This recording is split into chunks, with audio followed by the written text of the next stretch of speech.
Welcome to Fairy Tales. दूर दराज के एक ऐसे जंगल में जहां दरख्त आसमान से बातें करते थे और परिंदे मौसीकी छेड़ते थे, 3 बहनें रहा करती थीं। जरा, आजा और अनिका। ये आम लड़कियां नहीं थीं, बल्कि इस ईसब सल्तनत की शहजादियां थीं जिनके आबाओ अजदाद ने बरसों पहले शहर की रौनकें छोड़कर कुदरत की आगोश में पना ली थी। उन तीनों बहनों के पास जंगल का एक खास हुनर था। जरा सबसे बड़ी और समझदार, वो पौधों और जड़ी बूटियों की माहिर थी और जख्मी जानवरों का इलाज मिनटों में कर देती थी। आजा, दरमियानी बहन, जो बेहद चुस्त और तवाना थी, वो बुलंद तरीन दरख्तों पर सेकंडों में चढ़ जाती और तीर अंदाजी में इसका कोई सानी न था। अनिका सबसे छोटी और मासूम, इसे परिंदों की जुबान समझने का मलिका हासिल था और वो हवाओं के बदलते रुख से खतरे को भांप लेती थी। जंगल की सरहदों से बहुत दूर गुलिस्तान शाही के 3 शहजादे एक शिकार की मुहिम पर निकले थे। घने बादलों और अचानक आने वाली धुंध की वजह से वो अपने लश्करियों से बिछा गए।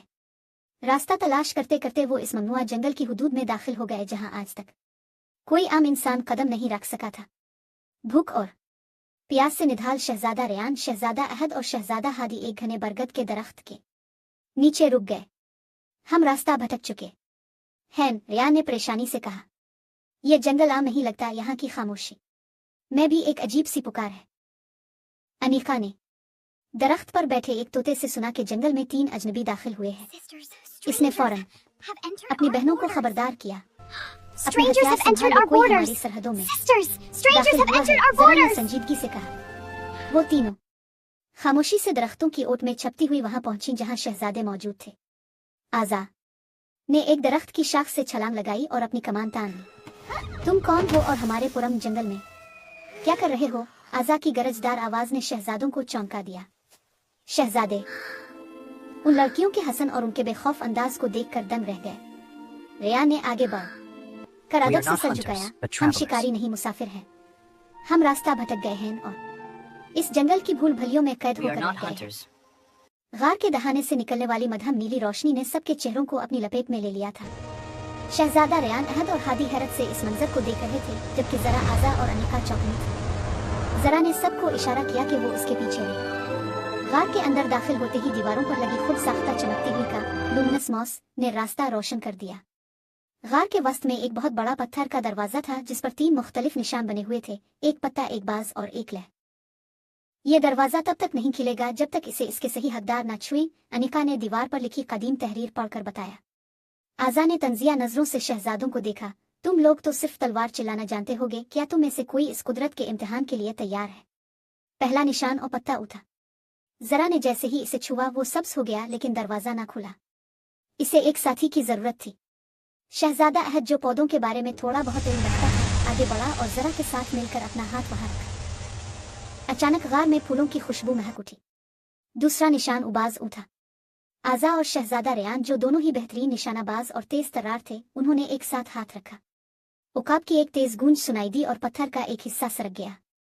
तीसरा निशान और लहर था। अनिका और सबसे कम उम्र शहजादा हादी, जिनके दिल सबसे ज्यादा साफ थे, उन्होंने जैसे ही हाथ लगाया, गार के फर्श से पानी की एक बारीक धार निकली और दरवाजा मुकम्मल तौर पर खिल गया। दरवाजे के पीछे कोई खजाना नहीं था, बल्कि एक वसी और अरीज ज़ेरे जमीन बाग था जहां ऐसे फल लगे थे जो पूरे साल की भूख मिटाने के लिए काफी थे। शहजादे और शहजादियां एक जगह बैठकर खाना खाने लगे। बातों बातों में शहजादा रेया ने एतराफ किया, हमने सोचा था कि जंगल में सिर्फ दरिंदे होते हैं, लेकिन यहाँ आकर पता चला कि जिंदगी तो असल में यहाँ है जहाँ सुकून और सच्चाई है। जरा मुस्कुराई। शहर की जिंदगी ने इंसान को खुद गरज बना दिया है, लेकिन ये जंगल सिर्फ इसे रास्ता देता है जिसका दिल साफ हो। अभी वो आराम कर ही रहे थे कि गार के दूसरे सिरे से एक अजीब सी गुड़गुड़ाहट सुनाई दी। ये कोई काला साया नहीं था, बल्कि जंगल का कदीम मुहाफिज संगी शेर बेदार हो चुका था। वो एक अजीम अलशान मुजस्समा था जो अब जिंदा होकर उनकी तरफ बढ़ रहा था। इसे लड़कर नहीं जीता जा सकता, अनिका चलाई। ये सिर्फ इस वक्त रुकता है जब इसे कोई ऐसी चीज दी जाए जो यहाँ मौजूद ना हो। शहजादे और शहजादियां अब एक दूसरे के दिफा में खड़े हो गए। आजा ने अपनी कमान संभाली तो रेया ने अपनी ढाल उसके सामने कर दी ताकि वो महफूज रह सके। ये पहली बार था कि वो सब एक टीम बनकर सोच रहे थे। संगी शेर के सामने पहुंचकर जरा ने बुलंद आवाज में कहा, रुक जाओ, इसे लड़ाई से नहीं इसार से जीता जा सकता है। अनिका ने परिंदों की आवाज में एक सुरीला नगमा छेड़ा जिससे शेर की रफ्तार कुछ कम हुई। जरा ने शहजादों की तरफ देखकर कहा, तुम्हारे पास कोई ऐसी चीज है जो तुम्हारे लिए बहुत कीमती हो लेकिन वो इस जंगल की ना हो?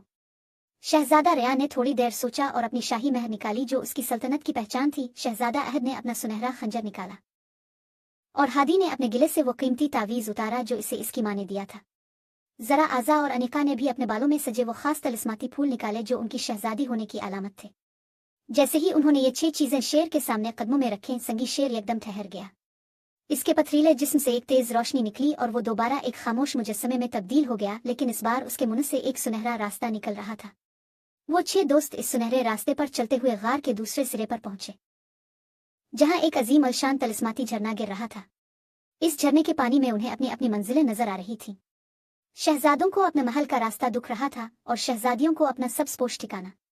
वापसी का रास्ता सामने था, लेकिन अब किसी का दिल जुदा होने को नहीं चाह रहा था। शहजादा रेयान ने जरा का हाथ थाम कर कहा, हम रास्ता भटक कर यहाँ आए थे, लेकिन अब ऐसा लगता है कि हम जिंदगी का असल रास्ता पा चुके हैं। क्या हम दोबारा मिल सकेंगे? जरा ने मुस्करा कर जवाब दिया, I don't want to jungle leave उन you. लोगों को कभी नहीं भूलता जो उसकी हिफाजत करना I'll be जानते right हैं। here. तुम अब waiting मुसाफिर for you. नहीं, इस सब सल्तनत के दोस्त हो। अनिका ने शहजादा हादी को एक छोटा सा नीला परिंदा दिया और कहा, जब तुम्हें हमारी याद आए इस परिंदे को उड़ा देना, ये तुम्हें हम तक ले आएगा। आजा ने शहजादा अहद को अपनी एक खास कमान तोहफे में दी जो हमेशा सच्चाई का निशाना लगाती थी। शहजादे झरने के पार कदम रखते ही अपनी सल्तनत की हुदूद में पहुंच गए। वहां मौजूद सिपाही उन्हें देखकर खुशी से निहाल हो गए। जब शहजादों ने पीछे मुड़कर देखा तो वहां सिर्फ घना जंगल और धुंध थी। गार गायब हो चुका था। बरसों बाद वो शहजादे अपनी सल्तनत के बादशाह बने, लेकिन उन्होंने कभी किसी को इस जंगल को नुकसान नहीं पहुंचाने दिया। वो अक्सर खामोशी से इस जंगल की सरहद पर आते जहां तीनों शहजादियां उनका इंतजार कर रही होती। ये कहानी साबित करती है कि जब ताकत और हिकमत, शहजादे और शहजादियां मिल जाएं, तो पत्थर के दिल भी पिघल जाते हैं और जंगल की खामोशी भी एक खूबसूरत दास्तान बन जाती है।